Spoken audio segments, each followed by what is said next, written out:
sedia mendengar.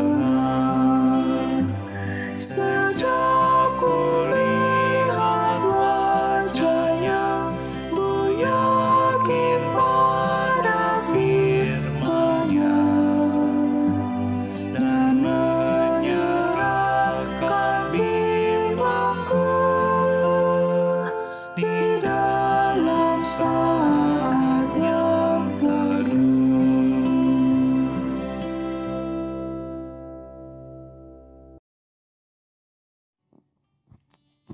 Mazmur 148 ayat 1-5. Haleluya, pujilah Tuhan di surga, pujilah Dia di tempat tinggi. Pujilah Dia hai segala malaikatnya, pujilah Dia hai segala tentaranya. Pujilah Dia hai matahari dan bulan, pujilah Dia hai segala bintang terang. Pujilah Dia hai langit yang mengatasi segala langit, hai air yang di atas langit.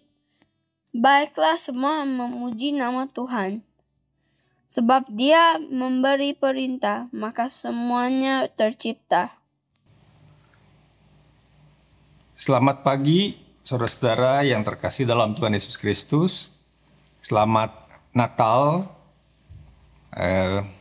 Kita masih dalam masa-masa Natal di hari ini, dalam Persekutuan Doa Pagi GKI Surya Utama. Hari ini kita akan membaca dan merenungkan firman Tuhan yang diambil dari 1 Yohanes pasal 5 ayat 1-12. Dan sebelum membaca dan merenungkannya, mari kita berdoa terlebih dahulu. Bapa di dalam sorga, kami pada saat ini akan membaca dan merenungkan firman-Mu. Biarlah Roh Kudus-Mu yang menyapa kami di pagi hari ini, agar kami boleh memahami firman Tuhan. Dan biarlah Roh Kudus-Mu juga yang menolong kami untuk kami menjadi para pelaku firman-Mu. Berfirmanlah kepada kami ya Tuhan, karena kami anak-anak-Mu siap mendengarkan. Di dalam nama Tuhan Yesus Kristus kami berdoa. Amin. 1 Yohanes pasal 5 ayat 1-12.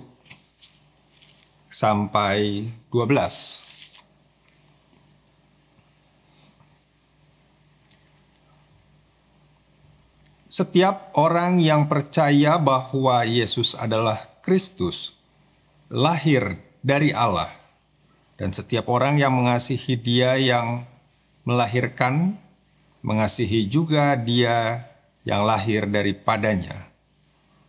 Inilah tandanya bahwa kita mengasihi anak-anak Allah, yaitu apabila kita mengasihi Allah serta melakukan perintah-Nya. Sebab inilah kasih kepada Allah, yaitu bahwa kita menuruti perintah-perintah-Nya. Perintah-perintah-Nya itu tidak berat, sebab semua yang lahir dari Allah mengalahkan dunia. Dan inilah kemenangan yang mengalahkan dunia, iman kita. Siapakah yang mengalahkan dunia selain daripada dia yang percaya bahwa Yesus adalah anak Allah? Inilah Dia yang telah datang dengan air dan darah, yaitu Yesus Kristus, bukan saja dengan air, tetapi dengan air dan dengan darah. Dan Roh-lah yang memberi kesaksian, karena Roh adalah kebenaran. Sebab ada 3 yang memberi kesaksian di dalam sorga, Bapa, Firman, dan Roh Kudus. Dan ketiganya adalah satu. Dan ada 3 yang memberi kesaksian di bumi, roh, dan air, dan darah, dan ketiganya adalah satu. Kita menerima kesaksian manusia, tetapi kesaksian Allah lebih kuat. Sebab demikianlah kesaksian yang diberikan Allah tentang anaknya. Barang siapa percaya kepada anak Allah, ia mempunyai kesaksian itu di dalam dirinya. Barang siapa tidak percaya kepada Allah, ia membuat dia menjadi pendusta, karena ia tidak percaya akan kesaksian yang diberikan Allah tentang anaknya. Dan inilah kesaksian itu, Allah telah mengaruniakan hidup yang kekal kepada kita, dan hidup itu ada dalam anaknya. Barang siapa memiliki anak, ia memiliki hidup. Barang siapa tidak memiliki anak, ia tidak memiliki hidup. Saudara-saudara, demikian firman Tuhan, yang berbahagia kita yang membacanya dan merenungkannya, serta melakukannya dalam kehidupan kita setiap hari. Saudara-saudara yang terkasih dalam Tuhan Yesus Kristus, tema kita pada pagi hari ini adalah orang-orang yang memiliki hidup. Dan tentu saja saudara-saudara, yang dimaksud dengan memiliki orang-orang yang memiliki hidup ini bukan soal hidup secara biologis gini ya. Jadi ya kalau hidup sih pasti kita hidup gitu. Kita punya kehidupan, kita hidup. Ya ada saatnya kita mati, tapi sekarang apalagi kalau Anda menyaksikan video ini di YouTube, ya berarti kan Anda hidup. Ya setiap orang ada saatnya mati, tapi bukan soal hidup biologis seperti ini gitu ya. Nah, hidup yang dimaksud di sini adalah hidup yang kekal, hidup kehidupan itu sendiri dalam perspektif teologis tentunya, dalam perspektif iman kita. Terutama di dalam ayat 12 ya. Barang siapa memiliki anak, ia memiliki hidup. Barang siapa tidak memiliki anak, ia tidak memiliki hidup. Nah, ini semacam hakikat dari hidup kita itu sendiri. Hidup biologis itu hanyalah wujudnya, tapi di balik itu ada hakikat. Ada yang paling inti. Ya, ini hidup ini yang dimaksudkan gitu ya, secara teologis. Dan ini adalah sebuah janji Allah kepada kita. Barang siapa memiliki anak, maksudnya sang anak Allah, Yesus Kristus di dalam hidup kita. Kalau kita memiliki Dia di dalam hidup kita, maka kita memiliki hidup itu sendiri. Memiliki hidup yang kekal. Kalau kita ingat, barang siapa percaya kepadanya, kepada Tuhan Yesus Kristus, tidak akan binasa, melainkan beroleh kehidupan. Nah, saudara-saudara, apakah ada orang yang hidup tetapi ia tidak memiliki hidup? Ya, bisa saja kita tadi secara biologis kita hidup, tapi sebenarnya hakikatnya kita tidak hidup. Kita mati. Bisa saja seperti itu gitu ya, karena kehidupan kita yang hidup yang secara biologis ini banyak dipengaruhi oleh hakikat hidup kita itu sendiri. Jadi mungkin bisa saja kita itu hidup secara biologis, tapi pada hakikatnya diri yang paling dalam dari diri kita itu kita tidak hidup. Kita mati secara spiritnya kita tidak hidup, kita mati. Kalau sudah begitu, misalnya kita hidup itu hanya menjalani ya sekedar hidup aja gitu, hanya menjalani hari-hari kita. Tidak ada spirit, tidak ada semangat tidak ada gairah, nggak punya tujuan, hanya sekedar menjalani hari-hari kita. Nah, saudara-saudara, di sini dikatakan barang siapa memiliki anak, ia memiliki hidup. Berarti memang ada orang-orang yang memiliki hidup karena memiliki anak, memiliki Yesus Kristus di dalam hidupnya. Persoalannya adalah bagaimana kita bisa memiliki Sang Anak atau Yesus Kristus di dalam hidup kita sehingga kita bisa memiliki hidup itu sendiri. Ya, sebenarnya itu udah satu kesatuan ya, bahwa Yesus Kristus itulah sang kehidupan. Jadi kalau kita bisa memiliki Yesus Kristus di dalam hidup kita, ya itu sudah sama saja dengan kita memiliki hidup itu sendiri. Ya. Tapi kan persoalannya bagaimana kita bisa memiliki Yesus Kristus, sang anak itu, anak Allah di dalam hidup kita. Nah, saudara-saudara, ini yang susahnya ya begitu ya. Bahwa nggak cukup hanya dengan kata-kata saya percaya kepada Yesus Kristus. Nggak cukup hanya dengan ungkapan-ungkapan aku percaya. Padahal di dalam diri kita nggak benar-benar percaya. Padahal dalam keseharian kita tidak, iman percaya kita itu tidak terwujud. Sebab begini, di ayat 1, setiap orang yang percaya bahwa Yesus adalah Kristus, lahir dari Allah. Dan setiap orang yang mengasihi Dia yang melahirkan, mengasihi juga Dia yang lahir daripadanya. Setiap kita yang percaya kepada Yesus Kristus, itu dikatakan bahwa kita itu memang berasal dari Allah. Nah, dan ini tandanya bahwa kita mengasihi Allah apabila kita melakukan perintahnya.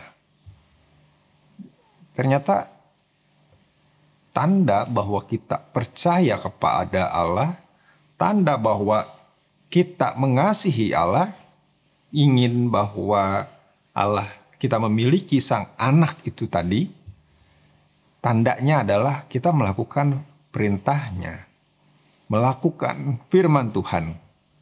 Nah, ini yang susah ya. Melakukan firman itu sesuatu hal yang sulit ya bagi banyak orang. Sekalipun di ayat 3 dikatakan perintah-perintahnya itu tidak berat.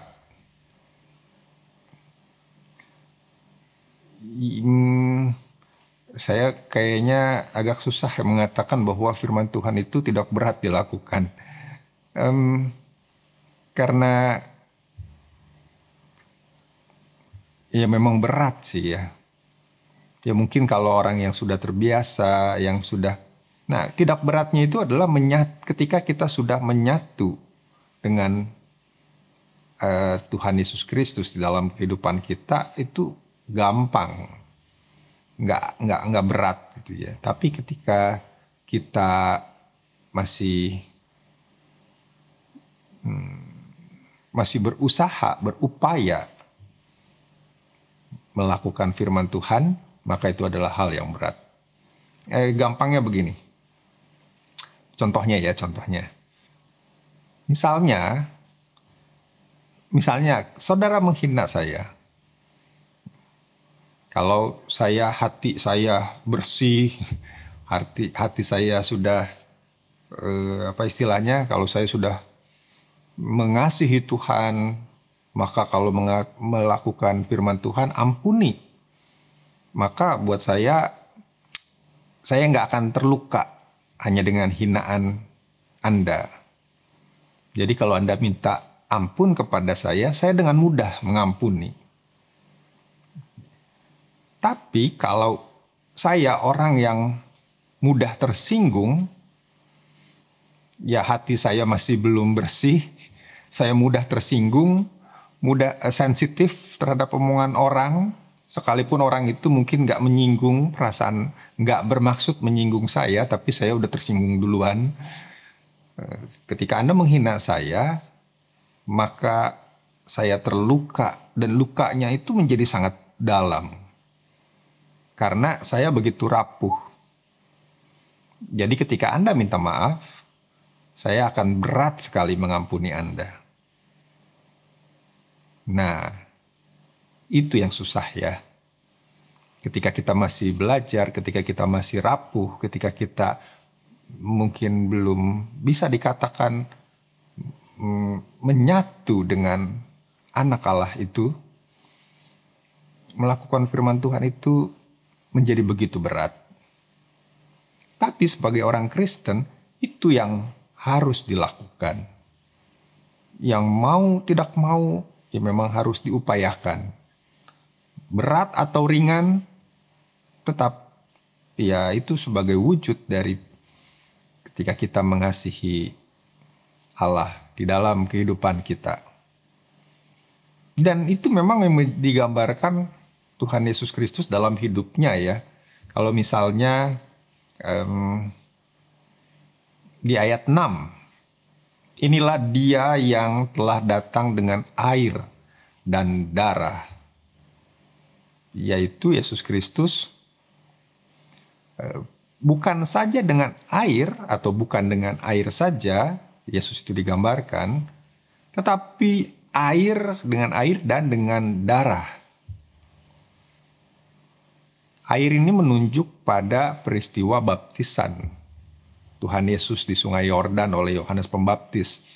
Peristiwa itu begitu mulia, begitu agung, itu adalah suatu momen yang menakjubkan, momen yang sangat mempesona, momen yang menggentarkan orang yang menyaksikannya.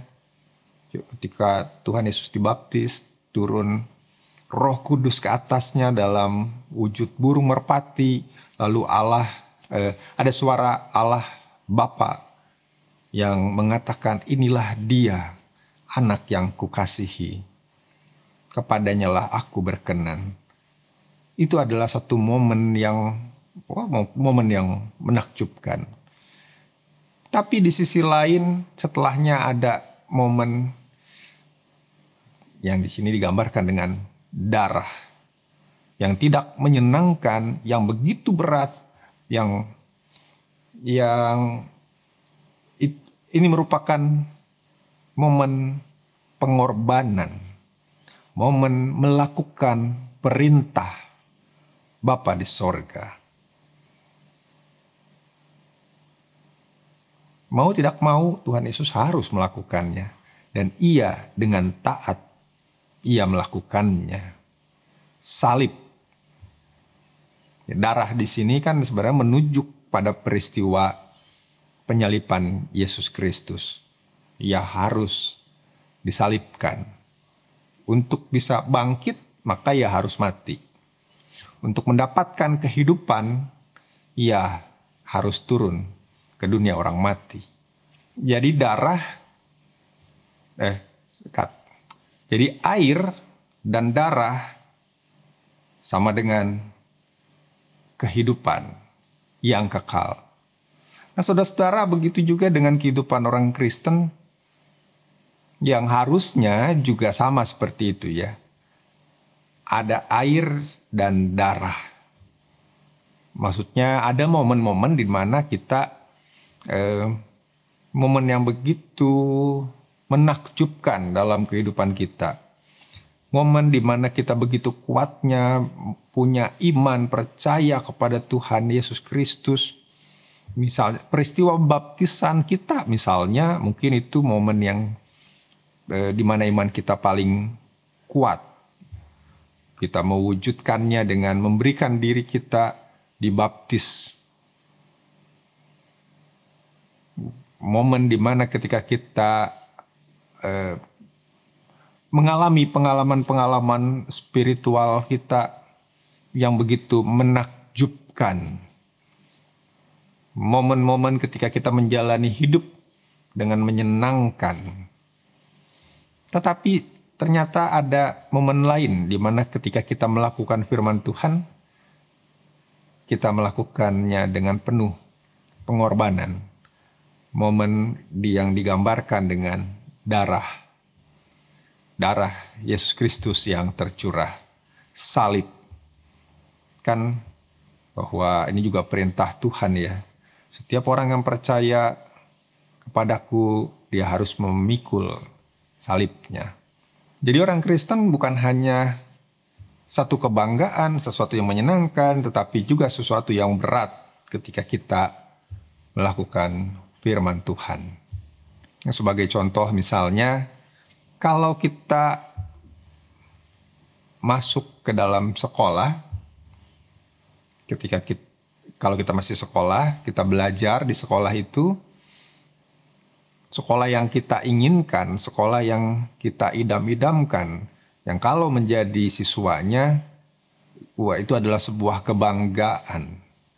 Tetapi masalahnya ketika kita sudah masuk, ketika kita sudah diterima menjadi siswa, kita yang berat adalah kita harus belajar.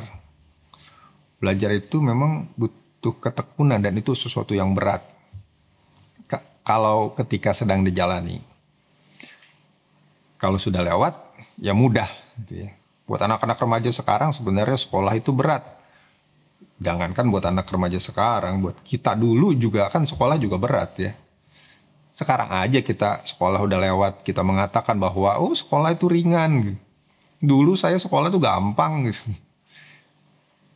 Iya, kita mengatakannya sekarang, tapi ketika kita menjalaninya dulu, itu juga berat kan. Nah, tapi sekalipun berat, ya harus dijalani. Karena itu adalah tanggung jawab kita sebagai siswa. Kita bukan hanya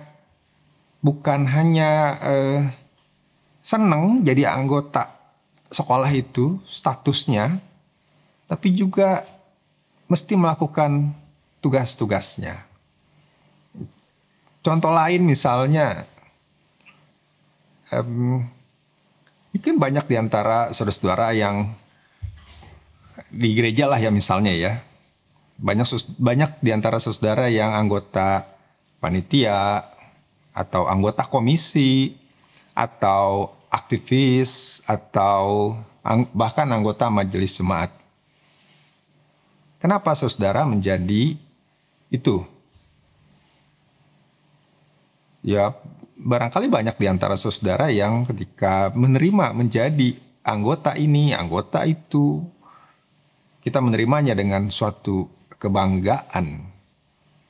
Pertama-tama karena bangga karena kita yang diminta, kita yang dipilih. Berarti kan ada satu kepercayaan.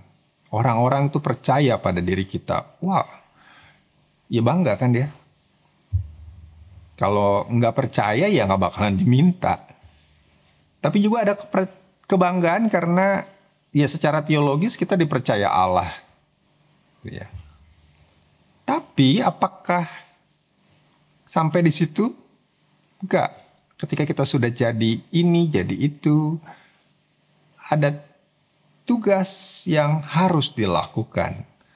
Anggota panitia bagian apa gitu? Teknisnya harus melakukan apa sebagai bentuk tanggung jawabnya. Anggota komisi, apa yang harus dilakukan. Anggota majelis jemaat, apa yang harus dilakukan sebagai tugasnya gitu. Jadi bukan cuma soal, oh statusnya doang nih dia anggota komisi nih. Tapi nggak pernah kelihatan di gereja. Statusnya doang anggota panitia ini itu, tapi nggak pernah ngerjain apa-apa. Statusnya doang, wah anggota majelis jemaat. Tapi jarang bertugas. Nah orang Kristen tuh seperti itu gitu, statusnya doang. Jangan sampai kita jadi statusnya doang nih orang Kristen. Tetapi kita nggak pernah melakukan firman Tuhan. Ketika ada situasi-situasi di situasi-situasi di mana kita mesti punya kesempatan untuk melakukan firman Tuhan, kita menghindari. Airnya mau, darahnya no. Nah, saudara-saudara,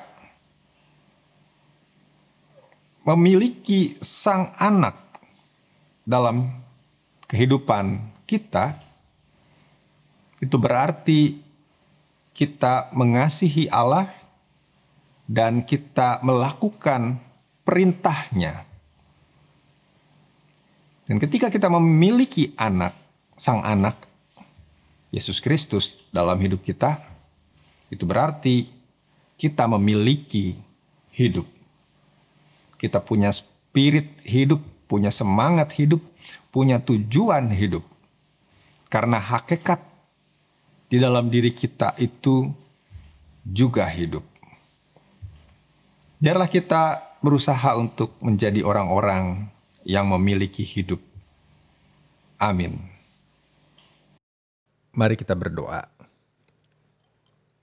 Bapa di dalam sorga, pada saat ini kami ingin menaikkan doa-doa syafaat kami. Kami berdoa ya Tuhan untuk setiap warga jemaat GKI Surya Utama di dalam pergumulan kehidupan iman kami masing-masing. Ketika kami bergumul untuk melakukan firman Tuhan yang begitu berat, tapi kami percaya ya Tuhan, Engkau pasti akan memberikan kami kekuatan sehingga kami mampu melakukan firman-Mu. Kami mendoakan setiap warga jemaat di dalam pergumulan kehidupan pribadi masing-masing, ya Tuhan. Untuk mereka yang sedang bergumul dengan kondisi keuangan, kondisi ekonomi, kiranya Tuhan yang boleh memberikan berkat-Mu kepada mereka, baik berupa pekerjaan, berupa hal-hal lain yang mampu menolong mereka mendapatkan hal-hal yang mereka butuhkan dalam kehidupan mereka.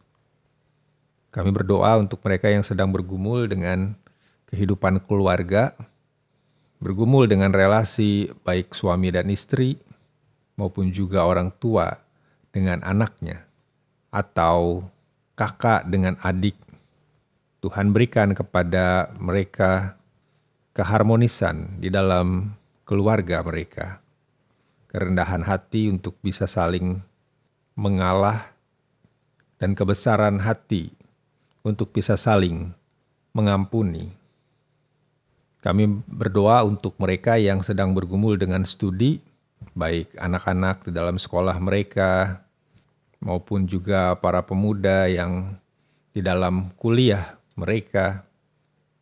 Kiranya Tuhan memberikan kepada mereka ketekunan di dalam mereka belajar dan mempersiapkan diri studi-studi yang harus mereka jalani. Biarlah mereka boleh meraih apa yang mereka cita-citakan melalui studi yang mereka lakukan. Kami berdoa ya Tuhan untuk pergumulan umat-Mu. Kami berdoa ya Tuhan untuk perayaan di masa-masa Natal ini. Biarlah kiranya setiap orang yang merayakan Natal boleh merasakan kasih dan kehadiran Tuhan di dalam kehidupan mereka. Bapa di dalam sorga, inilah doa yang kami naikkan hanya di dalam nama Tuhan Yesus Kristus. Amin.